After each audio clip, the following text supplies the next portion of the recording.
இந்த உலகத்தில் சில மனிதர்கள் உண்டு. அவர்கள் எப்படி ஒருவன் ஒன்றை செய்தால் அதுக்கு நேராக செய்வான். ஒரு அடி வச்சானா இன்னொரு அடி வைப்பான், அல்லது 2 அடி வச்சானா 2 அடி வைப்பான். என்னை இவ்வளவு ஏமாத்துறானா நான் அவ்வளவு ஏமாத்துவா. ஆனா ஒரு முத்தகி, ஒரு முஹ்சின் யார்? அவன் அநீதம் செய்யப்பட்டால் மன்னிப்பான், அவனுக்கு சிரமத்தை கொடுத்தால் பொறுமை காட்பான், அவனுக்கு கொடுக்காமல் தடுத்து கொண்டால் அவன் கொடுப்பான், அவனை வெட்டி வாழ்ந்தால் சேர்த்து வாழ்வான். ரசூலுல்லாஹி ஸல்லல்லாஹு அலைஹி வஸல்லம் அதனால் தான் சொன்னார்கள், சில்மன் கதஅக், உன்னை வெட்டி வாழ்பவனை சேர்த்து வாழ். வஅதிமன் ஹரமக், உனக்கு தடுத்து கொண்டவனுக்கு நீ கொடு. வஅஃபு அம்மன் ஸலமக், உனக்கு அநீதம் செய்தவனை மன்னித்து விடு. இன்னைக்கு நீங்க மன்னிங்க, அல்லாஹ் உங்களை மன்னிப்பான்லாம் சொல்லவே இல்லை. இன்னைக்கு சொல்ல விரும்புவது, நீங்கள் மன்னித்தால் தான் அல்லாஹ் உங்களை மன்னிப்பான். இது சாய்ஸ் கிடையாது. ஒருவரை மன்னிக்கிறதுங்கிறது உங்களுடைய விருப்பம் கிடையாது, அல்லாஹ்வுடைய கட்டளை. அல்லாஹ்வுடைய கட்டளை எப்படி? நீங்கள் மன்னித்தால் அல்லாஹ் உங்களை மன்னிப்பான். ரசூலுல்லாஹி ஸல்லல்லாஹு அலைஹி வஸல்லம் சொன்னாங்க, யக்ஃபிரு, நீங்கள் மன்னியுங்கள், அல்லாஹ் உங்களை மன்னிப்பான். நான் விரும்பினால் மன்னிப்பேன், விரும்பவில்லை என்றால் மன்னிக்க மாட்டேன் என்றால், இதே நிலையை அல்லாஹ் நாளை மறுமையில் எடுத்தால்,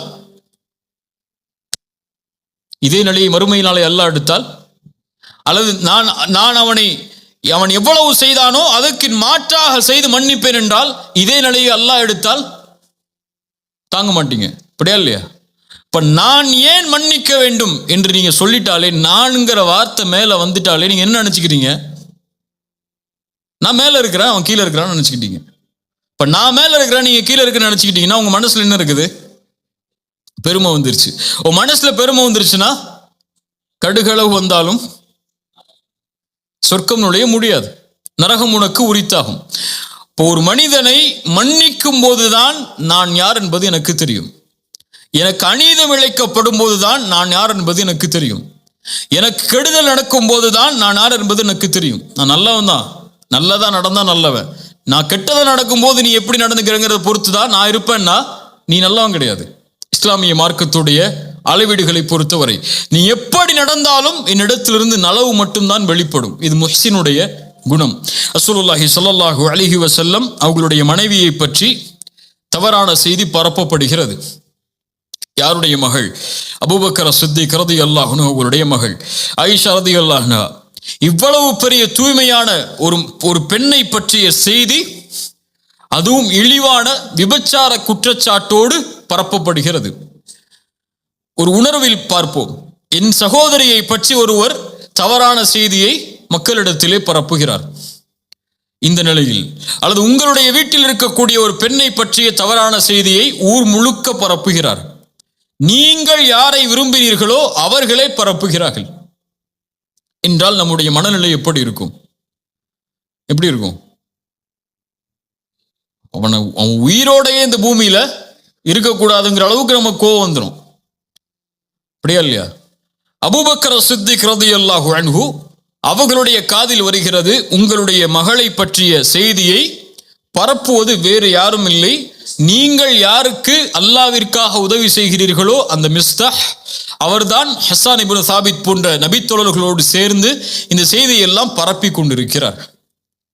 மிஸ்தாஹ் நான் உண்டு இல்லைன்னு பண்ணிட போறேன்னு அபூபக்கர் ரலியல்லாஹு சொல்லல. ஒரே வார்த்தை சொன்னாங்க, நான் மிஸ்தாஹுக்கு செஞ்சு வந்த உதவியை நிறுத்த போறேன். நான் மிஸ்தாஹுக்கு செஞ்சுட்டு வந்த உதவியை நிறுத்த போறேன். நாங்க அல்லாஹ் ரப்புல் ஆலமீன் வசனம் இறக்கிறான். சூரத்து நூருடைய 22வது வசனம், வலா யஅ்தலி உதுல் ஃபத்லி மின்கும் வஸ்ஸஅதி, உங்களில் கண்ணியம் கொடுக்கப்பட்டவர்கள், வசதி கொடுக்கப்பட்டவர்கள், ஏழைகளுக்கும் நெருங்கியவர்களுக்கும் முஹாஜிர்களுக்கும், அதாவது ஹிஜ்ரத் செய்து வந்தவர்களுக்கும் அல்லாஹ்வுடைய பாதையில் கொடுத்ததை கொடுக்க மாட்டேன் என்று சொல்ல வேண்டாம்.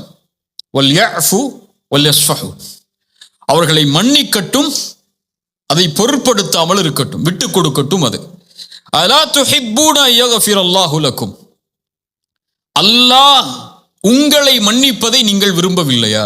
இங்கதான் அல்லாஹ் அந்த கேள்வியை நிலைநாட்ட விரும்புகிறார். அல்லாஹ் உங்களை மன்னிப்பதை நீங்கள் விரும்பவில்லையா? அப்போ நீங்க அல்லாஹ்வுக்காக ஒருவருக்கு உதவி செய்றீங்க, ஆனால் உங்களுடைய மகளை பற்றி பேசுகிறார் என்பதற்காக யாருடைய உதவி நிப்பாட்டுறீங்க? யாருக்காக செஞ்ச உதவியை நிப்பாட்டுறீங்க? அப்போ உங்க சுயநலம் வந்துருச்சா இல்லையா? அங்க அல்லாஹ்வுக்காக செய்ததை நிறுத்துகிறீர்கள், மேலும் அவரை மன்னிக்கவில்லை. நீங்கள் அல்லாஹ் உங்களை மன்னிக்க வேண்டும் என்று விரும்புகிறீர்கள், ஆனால் அதே மன்னிப்பை சக மனிதர்கள் உங்களுக்கு செய்தால் நீங்கள் கொடுக்கவில்லை. அல்லாஹ்வின் மன்னிப்பை நீங்கள் விரும்புகிறீர்கள் என்றால் அபூபக்கரே நீங்கள் அவரை மன்னித்துதான் ஆக வேண்டும். இதைத்தான் அல்லாஹ் சொல்ல வர்றான். நீங்கள் இதை விட்டு கொடுத்துதான் ஆக வேண்டும். மன்னியுங்கள் அபூபக்கரே, விட்டு கொடுங்கள். அபூபக்கர் ரலியல்லாஹு அன்ஹு உடனடியாக சொன்னார்கள், ஆம் யா அல்லாஹ், உன் மீது சத்தியமிட்டு சொல்கிறேன், உன் மன்னிப்பை நான் விரும்புகிறேன். இங்க நான் செய்யறது எதுக்காகத்தான்? என்னுடைய ஈகோ புதஞ்சு போச்சுங்கிறதுக்காக இல்லை, உனக்காகத்தான். அவரை நான் மன்னிக்கிறேன், அவர் மேல் நான் கோபத்தை வெளிப்படுத்தல. எனக்கு உன் பாவ மன்னிப்பு முக்கியம் யா அல்லாஹ். ஏன்? இந்த மனிதர்கள் எனக்கு செய்யக்கூடிய பாவத்தை விடவெல்லாம் உனக்கு நான் பாவம் செஞ்சிருக்கேன் இல்லையா? எல்லா மனிதர்களும் அதில் ஈக்குவல் தானே. ஒவ்வொரு ஆளும் ஒவ்வொருடைய பாவத்துல தான் மேலபுறம் சொல்லி எல்லாமே பாவிகள் தான். ஆதமுடைய பிள்ளைகள், அல்லாஹ் பாதுகாத்த நபிமார்களை தவிர பெரும் பாவங்களை விட்டு விலகியவர்கள் அவர்கள். மற்றபடி மனிதர்கள் எல்லோரும் பாவிகள் தான். எல்லோருமே அதற்கு உரித்தானவர்கள் தான் அல்லாஹ்வுடைய மன்னிப்புக்கு. எனக்கு அல்லாஹ்வுடைய மன்னிப்பு தேவைன்னு யாராவது சொல்ல முடியுமா? எல்லாருக்கும் அல்லாஹ்வுடைய மன்னிப்பு தேவை. உனக்கு அல்லாஹ்வுடைய பாவ மன்னிப்பு வேண்டும் என்றால் நீங்கள் மன்னியுங்கள். அபூபக்கர் சொன்னார்கள், யா அல்லாஹ், நான் அதை விரும்புகிறேன். மிஸ்டர் ஹக்கு, நான் எதை செய்து வந்தேனோ அதை நான் செய்வேன். உடனடியாக சொன்னார்கள், வல்லாஹு கஃபூருர் ரஹீம், அல்லாஹ் பாவங்களை மன்னிப்பதை விரும்புகிறான், இரக்கம் காட்டுவதை அல்லாஹ் விரும்புகிறான். சூரத்து தகாபுனுடைய 14வது வசனத்தில் அல்லாஹ் சொல்கிறான், வ இன் தஅஃபு வ தஸ்ஃபஹு வ தக்ஃபிரு, மன்னித்து விளக்கி அதை நீங்கள் மறைத்து கொண்டால், நீக்கி கொண்டால், ஃப இன்னல்லாஹ கஃபூருர் ரஹீம், அல்லாஹ் பாவங்களை மன்னிப்பவன், அல்லாஹ் இரக்கம் காட்டக்கூடியவன். இப்ப இந்த வசனங்களில் அல்லாஹ் எதை நிலைநாட்ட விரும்புகிறான்? இஹ்சானை நிலைநாட்ட விரும்புகிறான். இஹ்சான் என்றால் என்ன? நீங்கள் அல்லாஹ் உங்களிடத்தில் நடந்து கொள்ள வேண்டும் என்றால் நீங்கள் படைப்புகளிடத்தில் அப்படி நடந்து கொள்ளுங்கள். குறிப்பாக இந்த விஷயத்தில் நீங்கள் அல்லாஹ்வுடைய மன்னிப்புக்கு உரித்தானவர்களாக ஆக வேண்டும் என்றால் சக மனிதர்கள் செய்த பாவத்தை நீங்கள் மன்னித்தே ஆக வேண்டும்.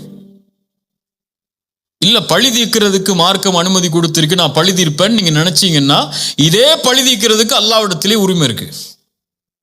இதே பழி தீர்க்கிறதுக்கு அல்லாஹ்விடத்திலே உரிமை இருக்கு. இப்ப அந்த உரிமையை நீங்கள் எடுத்துக்கொண்டால் அதே உரிமையை நாளை மறுமையில் அல்லாஹ் எடுப்பான். நல்லா புரிஞ்சுக்கோங்க. பழி தீர்க்கிறதுக்கு உரிமை இருக்கு, சரி, குர்ஆன் வசனத்தை பேசுங்க, கைக்கு கை காலுக்கு கால்னா பேசுங்க. இதே விஷயத்தை நாளை மறுமையிலும் அல்லாஹ் தேர்ந்தெடுப்பான். அல்லாஹ் உங்களை நாளை மறுமையில் அதை தேர்ந்தெடுக்க கூடாது என்றால் நீங்கள் தேர்ந்தெடுக்க வேண்டியது மன்னிப்பை. இன்னைக்கு சொந்த சகோதரன் தன்னோடு பிறந்து ஒரே வீட்டில் ஒரே படுக்கை அறையில் படுத்து ஒரே விதமான வளர்ப்பில் வளர்க்கப்பட்ட அத்துணை ஆண்டுகள் வளர்ந்த சகோதரர்கள் இன்று பேசுவதில்லை. ஏன் பேசுறதில்லை? இவங்க மனைவியை பற்றி சொல்லியிருப்பாங்க, அவங்க மனைவியை பற்றி சொல்லியிருப்பாங்க. அதனால என்ன ஆகும்? ரெண்டு பேரும் அவன் எப்படி பேசலாம், அவங்க எப்படி பேசலாம், இதுதான் பிரச்சனை. அங்க ஒரு சாதாரண விஷயத்துக்கு நடக்கக்கூடிய பிரச்சனை. என்ன ஈகோ வந்துடும் அவருக்கு? ஏன் மனைவியை பத்தி அவர் எப்படி பேசலாம், அவர் மனைவியை பத்தி நான் எப்படி பேசலாம்? இது ஒரு எக்ஸாம்பிளுக்காக சொல்றேன். இன்னும் எவ்வளவு விஷயங்கள் இருக்கு. அல்லது காசுடைய விஷயமாக இருக்கலாம், அல்லது அப்பாவுடைய சொத்துல அவர் எப்படி கூட எடுத்துக்கிட்டார், நான் எப்படி கம்மியா எடுத்துக்கிறேன், அல்லது ஏன் சொத்தை அவர் எடுத்துக்கிட்டாரு. இப்படி இந்த உலகத்துடைய பொருளாதார விஷயமாக இருக்கலாம். இந்த பொருளாதாரமும் இந்த வார்த்தைகளும் இந்த சண்டையும் எதை முடிவெடுக்கிறது? உன் சொர்க்கத்தை முடிவெடுக்கிறது, உன் நரகத்தை முடிவெடுக்கிறது. உன் மனைவிக்காக உன் குடும்பத்தை பகைத்தால், உன் காசுக்காக உன் சகோதரன் நீ பகைத்தால், உன் காசும் உன் மனைவியும் உனக்கு நரகம். இப்படியா இல்லையா? சொர்க்கமாக நீ மாற வேண்டும் என்றால் இந்த உலகத்தில் உனக்கு என்ன தீமை உனக்கு நடந்தால், உனக்கு கொடுக்கப்பட்டால், உன்னை பற்றி பேசப்பட்டிருந்தால், உன் மானம் அங்கே பாதிக்கப்பட்டிருந்தால், உன்னுடைய சொத்து சூறையாடப்பட்டிருந்தால், இது அனைத்தும் தரைமட்டமாக்கப்பட வேண்டும் மன்னிப்பு என்ற வார்த்தையால். அந்த வார்த்தையை நீ கொடுத்தால்தான், அந்த தன்மையில் நீ வாழ்ந்தால்தான் அல்லாஹ் இந்த தன்மையை எடுத்துக்கொள்வான். ரசூலுல்லாஹி ஸல்லல்லாஹு அலைஹி வஸல்லம் அவர்களுடைய காலத்தில் நடந்த நிகழ்வை பாருங்கள். அபூதர் அல் கிஃபாரி ரலியல்லாஹு அன்ஹு. அபூதர் அல் கிஃபாரி அரபி, அதுவும் குறைஷி குலத்தை நெருக்கமான அரபி. அரபு என்ற ஒரு அந்த இனப்பற்றிலேயே வளர்ந்தவர்கள். சரியா? ஒரு சபையில் ஆலோசனை நடக்கிறது. அபூதர் அல் கிஃபாரி ஒரு கருத்தை வைக்கிறார். பிலால் இப்னு ரபாஹ் யார்? அடிமையான ஒரு கருப்பு நிறத்து ஒரு அடிமையவர். பிலால் இப்னு ரபாஹ் எழுந்து சொன்னார்கள், அபூதரே, இந்த கருத்தில் நான் மாறுபடுகிறேன். இப்னு சௌதா, கருப்பியின் மகனே, உட்கார் என்றார்கள். அங்க ஒரு தன்மை மேலோங்கிருச்சு. அந்த இனவெறிங்கிற ஒரு தன்மை மேல வந்துருச்சு. கருப்பியின் மகனே என்று சொன்னவுடன் பிலால் அவர்களுக்கு, ஏன் அவங்க அதை விட்டு வெளியே வரணும்னு தான் இஸ்லாமுக்கே வந்திருக்காங்க. அந்த கருப்பினத்தை விட்டு வெளியே வந்து மதிக்கப்படணுங்கிறதுக்காக தான் இஸ்லாமியை தேடி வந்திருக்கிறாங்க. இப்போ அதுவே மறுக்கப்படும் போது பிலால் அவர்கள் மனம் துவண்டு விடுகிறார்கள். உடனடியாக பகை பார்த்துக்கலான்லாம் போகல. இந்த பிரச்சனை தீர்க்கப்படணும். நல்ல தன்மையை கவனிங்க. அந்த பிரச்சனை தீர்க்கப்படணும். 2 பேருக்குள்ள பகைமை உருவாயிடுச்சு. அவங்களால முகம் கொடுத்து பேச முடியல. அதுக்கப்புறம் அந்த முகம் கொடுத்து பேசுறதுக்கு யாராவது வேணும். யார்கிட்ட போக முடியும்? ரசூலுல்லாஹ்ட்ட போறாங்க. ரசூலுல்லாஹ்ட்ட போன உடனே நிகழ்வு சொல்றாங்க. அபூதர் அல் கிஃபாரியை கூட்டுவாங்க. ரசூலுல்லாஹ் கூட்டு வந்து சட்டையை பிடிச்சாங்க. அபூதர், பிலால் அவர்களுடைய தாயை பற்றி நீ பேசினாயா? நீ ஜாஹிலியத் அறியாமை கால மக்கள் எதில் இருக்கிறார்களோ அதில் தான் இன்னும் இருக்கிறாய் என்றார்கள். ரசூலுல்லாஹ் சொன்ன உடனே அவங்களுக்கு பட்டுடுச்சு. தப்பு பண்ணிட்டோம். சரியா? தப்பு பண்ணிட்டோம். பெரிய தப்பு பண்ணிட்டோம். நம்மளை மேன்மையா நினைச்சிட்டோம், ஒருத்தரை கீழே நினைச்சிட்டோம். உடனடியாக மதீனாவில் அன்சாரிகள் எல்லோரும் நிற்கக்கூடிய சூழ்நிலை. மதீனாவுடைய இடம் எல்லாரும் பார்க்கறாங்க. எல்லாரும் பார்க்கட்டும் என்று பிலால் அவர்களுக்கு முன்னால் படுத்து சொன்னாங்க, பிலாலே, என் மீது ஏறு. நீ என் மீது ஏறி இந்த மக்களுக்கு நிரூபித்து விடு, நீதான் என்னை விட மேன்மையானவன் என்று. அது நடக்கும் வரை இந்த இடத்திலிருந்து நான் எழுந்திருக்க மாட்டேன் என்று படுத்துக் கொள்கிறார்கள். உடனடியாக பிலால் அவர்கள் எடுத்து அவர்களை கைப்பிடித்து தூக்கி கட்டி அடைத்தார்கள். அவங்களுக்கும் பழி தீர்க்கணுங்கிற நோக்கம் இல்லை. அவங்க தவற உணர்ந்துட்டாங்க. 2 பேரும் சகோதரர்களா மறுபடியும் வாழணுங்கிறதுக்காகத்தான் ரசூலுல்லாஹ்ட்டே அவங்க போனாங்க. இல்ல மறைச்சு அந்த பகையை வேற வகையில வெளிப்படுத்தி இருக்கலாம். ரசூலுல்லாஹி ஸல்லல்லாஹு அலைஹி வஸல்லமுடைய வாழ்க்கையில அவர்களுக்கு பகையாக இருந்த, அவர்களுக்கு எதிரிகளாக வாழ்ந்த மக்காவாசிகளிடத்தில் அவர்கள் நடந்து கொண்ட முறை, தன்னுடைய சாட்சா ஹம்சாவுடைய ஈரக்குலையை கடித்து துப்பிய பெண். ஹம்சாவுடைய இழப்பு ரசூலுடைய வாழ்வில் ரலியல்லாஹு அன்ஹு மிகப்பெரிய இழப்பு. அவங்களுக்கு ரசூலுல்லாஹி ஸல்லல்லாஹு அலைஹி வஸல்லம் ஜனாசா தொழுகை நடத்தின மாதிரி அழுதுகிட்டே வேற யாருக்கும் ஜனாசா தொழுகை நடத்தல. அவ்வளவு தக்பீர்களை சொல்லி தொழுகை நடத்தி கொண்டே இருந்தார்கள். அந்த பிரிவு ரசூலுல்லாஹ்வால ஏத்துக்க முடியல. அதுவும் கொடூரமான கொலை செய்யப்பட்டு தன் சாட்சா இறந்தது அவங்களால அங்கீகரிக்கவே முடியல. மக்காவுடைய வெற்றி, 10,000 நபித்தோழர்கள், ஒரு பெரிய படை கையில் இருக்கு, மிகப்பெரிய சக்தியுடைய படை. மக்காவாசிகள் கொஞ்சம் பேர் உள்ள நுழைஞ்சா மக்காவை காலி பண்ணிடலாம், அவ்வளவு பெரிய சக்தி இருக்கு. உள்ள போறாங்க மக்காவுக்குள்ள. எல்லாரும் சொல்றாங்க, இன்னைக்கு ரசூலுல்லாஹ் எப்படி நடந்து கொள்ள போறாங்கன்னு பாருங்கன்னு அழைச்சாங்க எல்லா மக்காவாசிகளையும். யா மஅஷர குரைஷ் மா ததுன்னூன அன்னி ஃபாயிலும் பிக்கும், எப்படி நான் நடந்து கொள்வேன் என்று நினைக்கிறீர்கள்? மக்காவாசிகள் சொன்னார்கள், ஹைரன் அஹுன் கரீம் வபுனு அஹின் கரீம், கண்ணியமிக்க சகோதரனின் மகன், கண்ணியமிக்க சகோதரனின் மகன் நீங்கள். சொன்னார்கள், என் சகோதரன் யூசுப் என்ன வார்த்தையை சொன்னாரோ அதே வார்த்தையை சொல்கிறேன். லா தஸ்ரீப அலைக்குமுல் யௌம் யக்ஃபிருல்லாஹு லக்கும், உங்கள் மீது நான் பழி தீர்க்க மாட்டேன், உங்கள் எல்லோரையும் மன்னித்து விடுகிறேன் என்று ரசூலுல்லாஹி ஸல்லல்லாஹு அலைஹி வஸல்லம் சொன்னார்கள். இஸ்ஹபு அன்துமுத் துலகா ஃபஅன்துமுத் துலகா, நீங்கள் எல்லோரும் விடுதலை செய்யப்படுகிறீர்கள். ரசூலை விடவா நாம் மேன்மையானவர்கள்? ரசூலுக்கு ஒருவர் செய்த பாவத்தை விடவா என் சகோதரன், என் குழந்தை? இன்னைக்கு எவ்வளோ பிரச்சனைகள் இருக்கு சமூகத்தில், அப்படியா இல்லையா? பள்ளிவாசல் தலைவருக்கு இடையில சண்டை நடக்கும், யார் தலைவருங்கிற போஸ்ட்டுக்கு. அல்லது அங்கே மஷூரா நடந்துட்டு இருக்கிறோம், ஒரு ஏதாவது சொல்லிடுவார், ஒரு ஏதாவது சொல்லிடுவார், அவ்வளோதான். அந்த பள்ளிவாசல் விஷயமே எங்கே போய் நிற்கும்? கோர்ட்டில் நிற்கும். இல்லையா? அல்லது தான் கல்யாணம் பண்ண சொன்ன பிள்ளைய தான் பையன் கல்யாணம் பண்ணலங்கிறதுக்காக எத்தனையோ வருஷம் பேசாம இருக்கக்கூடிய பெற்றோர்கள் இருக்காங்க. புரியுதா? இன்னும் இந்த சமூகத்தில் இருக்கக்கூடிய இந்த மாதிரி விஷயங்கள்லாம் எடுத்தீங்கன்னா சாதாரண விஷயத்துக்கா இருக்கும், ஒண்ணுமே இல்லாத விஷயத்துக்கா இருக்கும். எங்க அம்மா உங்க அம்மா என்னை பார்த்து இப்படி சொல்லிட்டாங்க, அதனால மௌத்து வரைக்கும் உங்க அம்மாட்ட பேச மாட்டேன். ஒய்ஃபுடைய சபதம். அதே சபதம் மாமியார்கிட்ட, ஒய்ஃபு என்னை பார்த்து இப்படி பேசிட்டா, அதனால நான் மௌத்து வரைக்கும் இப்படி பேச மாட்டேன். இப்படி எடுத்துக்கிட்டேன்னு வச்சீங்கன்னா இந்த சமூகத்துல ஒவ்வொரு குடும்பத்திலையும் ஒவ்வொரு வீட்லயும் நுழைஞ்சு பார்த்தீங்கன்னா இந்த மாதிரி சண்டை 1000 லட்சம் இருக்கும்.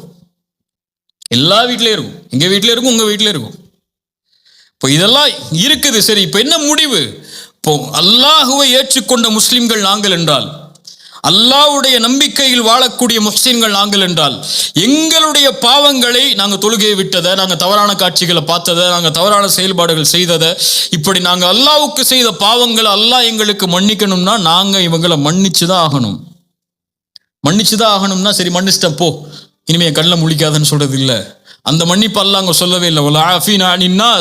அந்த உறவு கெட்டுவிட்டால் மன்னிப்பை வழங்கினால் அந்த உறவு சீர்படுத்தப்படும். அடுத்து இந்த உறவு எப்படி முன்னால் இருந்ததோ அதை விட மேன்மையாக்கப்படும். இல்லை அவர் செஞ்ச பாவம் பெரிய கோடிங்க, என் கோடியை கை வச்சிட்டாருங்க அவரு, அல்லது என் சொத்துல கை வச்சிட்டாருங்க அவர் செஞ்ச பாவத்தை மன்னிக்கவே முடியாதுங்க அப்படிங்கிற விஷயம்லாம் உலகத்தில் எதுவுமே கிடையாது. ஏன்னா இந்த உலகத்தில் எதுவுமே உனக்குள்ளது இல்லை கை வைக்கிறதுக்கோ அல்லது அவர் உன்னுடைய விஷயத்தை பங்கப்படுத்துறதுக்கோ. நீ எந்த ஸ்டாண்ட் எடுக்கிறியா எடுத்துக்கோ, பிரச்சனையே இல்லை, எடுத்துக்கோ. உனக்கு உன்னுடைய இது எக்ஸப்ஷனுங்க, இதெல்லாம் மன்னிக்க முடியாது, மன்னிச்சிட்டா அவர் வேற வழியில போயிடுவோம். இப்படிலாம் நீங்க என்னென்ன எக்ஸப்ஷனா சொல்லிக்கோங்க, இதே எக்ஸப்ஷனா நாளைக்கு மறுமையில பார்ப்பீங்க. இந்த செயல் இருந்தால் இதே செயலோடு அல்லாஹ் நாளை மறுமையில் உங்களிடத்தில் நடந்து கொள்வான். இதைத்தான் இஸ்லாம் இஹ்சானாக எமக்கு கற்றுக் கொடுக்கிறது.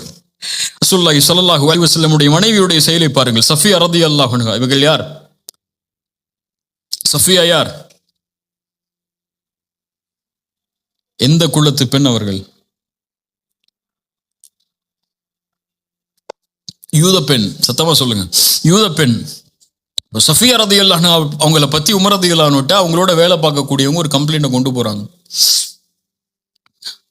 சஃபியா ரலியல்லாஹு அன்ஹா ரசூலுல்லாஹ்வுடைய மரணத்துக்கு பிறகு அவங்களுடைய யூத குடும்பத்தோடு நெருக்கத்தோடு நடந்து கொள்கிறார்கள். இதை பத்தி விசாரிங்கிறாங்க. இது நம்மள்ட்ட சொல்லப்பட்டா நம்மளால யாராவது நம்மளை பத்தி, நம்ம கூட இருக்கவங்களை பத்தி யாராவது நம்மள்ட்ட சொல்லிட்டா, அப்படியா சரி நான் பாத்துக்கிறேன் அப்படின்னு சொல்லி மனசுல வச்சுப்போம். உமர் ரலியல்லாஹு உடனே கூப்பிட்டாங்க அவங்கள, யாரா இருந்தாலும் வாங்கன்ட்டாங்க. ஒரு கம்ப்ளைண்ட் வந்திருக்கு, முன்னாடி வாங்க. சஃபியா இவர்கள் சொல்வது உண்மையா? சஃபியா ரலியல்லாஹு அன்ஹா சொன்னார்கள், யா உமர், அவர்கள் நான் இஸ்லாமை ஏற்றுக்கொண்டாலும் அவர்கள் யார்தான்?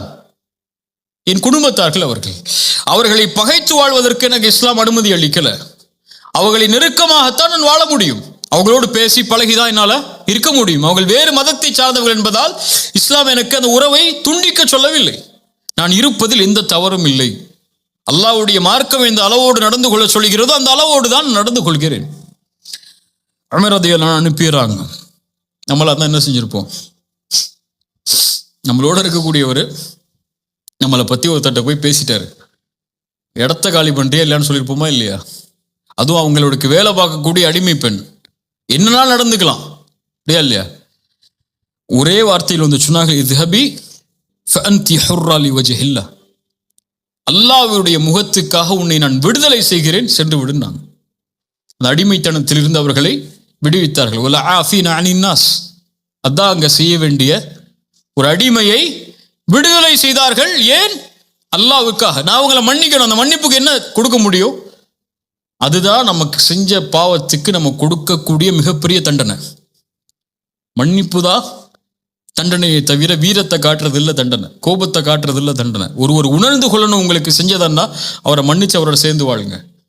இப்ப எத்தனையோ குடும்ப உறவுகளில் தந்தை தாய், பிள்ளைகள் பெற்றோர்கள், மனைவி கணவன், கணவன் மனைவி, பிள்ளைகள், சகோதரர்கள், நண்பர்கள், அண்டை வீட்டார்கள் என எத்தனை உறவுகள் இந்த சமூகத்தில் சீர்குலைந்து வெறும் காசு என்பதற்காக, வெறும் ஈகோ என்பதற்காக, வெறும் வார்த்தை சொன்னதற்காக, அல்லது வெறும் உறவை ஏதோ சில வார்த்தைகளில் வர்ணித்ததற்காக அல்லது தன்னை பற்றி பேசினான் என்பதற்காக, அல்லது தன்னை பற்றி தன் மானத்திற்கு பங்கம் விளைவிக்கக்கூடிய காரியத்தை செய்து விட்டார் என்பதற்காக உங்களுடைய பகையை நீங்கள் வைத்திருந்து அந்த பகையை வளர்த்து கொண்டு இருந்தால் ஒன்றை உணர்ந்து கொள்ளுங்கள், நீங்கள் ரசூலை விட மேன்மையானவர்கள் அல்ல, நீங்கள் அபூபக்கரை விட மேன்மையானவர்கள் அல்ல, நீங்கள் ஆயிஷாவை விட ரலியல்லாஹு அன்ஹா அவர்களை விட மேன்மையாளர்கள் அல்ல. அவர்களே தங்களுடைய மானத்தில் தங்களுடைய விஷயத்தில் பங்கம் இழைக்கப்பட்டாலும் மன்னித்திருக்கிறார்கள் என்றால் அவர்களும் அல்லாஹ்வுடைய மன்னிப்பை தேடினார்கள். நானும் மன்னிப்பை தேடுகிறேன் என்றால் மன்னியுங்கள். மன்னிக்க மாட்டேன்னு பெருமை காட்டிட்டு உட்கார்ந்துருந்தீங்கன்னா, நான் பேச மாட்டேன், நான் அவன்கிட்ட சேர மாட்டேன், நான் அவனுக்கு ஃபோன் பண்ண மாட்டேன், அவன் பேசட்டும், அவன் பேசுறான் நான் பேசுறேன், அவன் எனக்கு நடந்து கூட நான் நடந்துக்கிறேன், அவன் என்கிட்ட சேர்த்து வரட்டும் நான் சேர்ந்து வாழ்ந்துக்கிறேன், இப்படின்னு பெருமை பேசிக்கிட்டே இருந்தீங்கன்னா இதே செயல்பாட்டை நாளை மறுமையில் அல்லாஹ்விடத்தில் எதிர்பார்ப்பீர்கள்.